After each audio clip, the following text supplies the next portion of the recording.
Now, anyone who's a parent will have thought about this already. How much time should our kids be spending online? Well, a new report from health officials has some pretty worrying findings. It says too much screen time could be causing mental illness and social problems for children. Loneliness, depression, anxiety, low self-esteem and even heightened aggression are all identified as possible issues. Well, let's discuss this now with Liz Fraser from Headcase, a website aimed at changing the face of mental health, and the psychologist Donna Dawson, both mums as well. So both are vested interest in this. Me too, I'm a dad.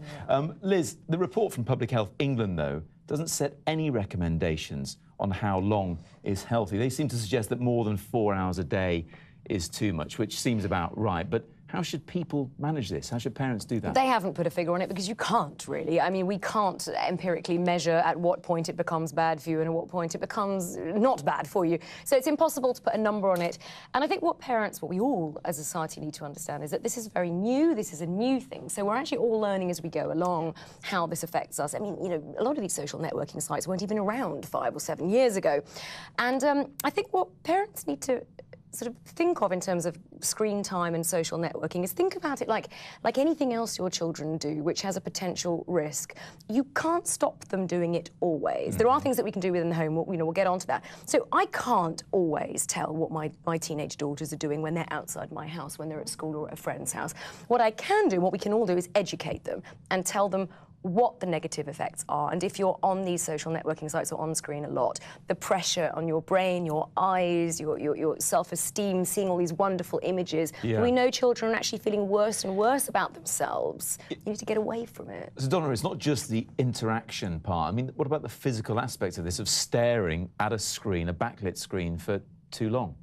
Well, absolutely. It'll hurt your eyes and it will affect your body. But I'm more concerned with what's happening on the social networking sites when you are busy projecting a persona. And teenagers need to do this. They need to project something better than themselves because they're still forming their personalities. They're insecure in themselves. They're projecting outwards, and the temptation is to make yourself better than you actually are.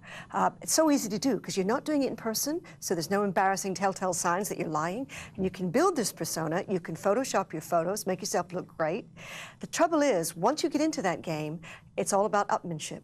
And you tend to believe what other people are sending you at face value, because we all do it, teenagers especially. But you also know the truth about yourself. So there's already a discord between what you're doing and what you don't think they're doing, but they're doing the same.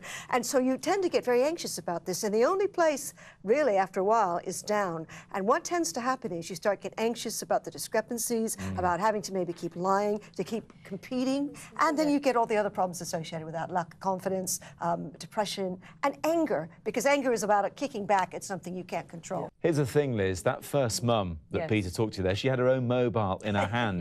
We're the ones setting the example here, aren't we? You're absolutely right, and it is by leading by example, and we were discussing this earlier on. I mean, the first thing I do when I wake up is I check my messages on my phone. That's what I do. I wake up, it's my alarm clock.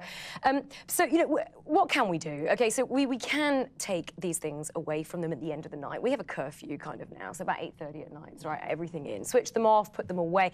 And I also think it's very unfair to ask children to self-regulate. I am incapable of self-regulating. Most adults are. So how can you expect an 11 or a 14-year-old to decide, I think I've had enough time? We have to help them with this. We really do. And a message on Facebook from Teresa Cave. My son is nearly 14. He uses his computer for his homeschooling as well as for fun.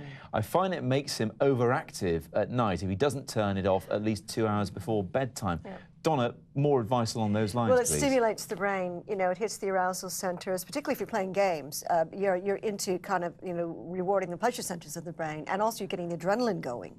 So too much game playing can give you a tendency to kind of fast, aggressive reactions, which are not great in personal relationships as well as for your health. Let's not be too down on it, though. This is a useful tool. As Teresa said, that her son uses it for schooling as well. Let's finish on a positive note it is a for really the useful internet. tool. Exactly, and they've got to be able to use it. They can't go into the place of work without being able to use this. But there was, just last point, there was very good things in the news this week about sleep and body rhythms. And what they're saying is that the light from these screens is actually interfering with that. And so as you would naturally towards the end of the day, your body produces different chemicals, which makes you a little warmer and a little sleepier. Children who are going on screens till late at night, this is not happening to them, so they can't go to sleep. Interferes with melatonin.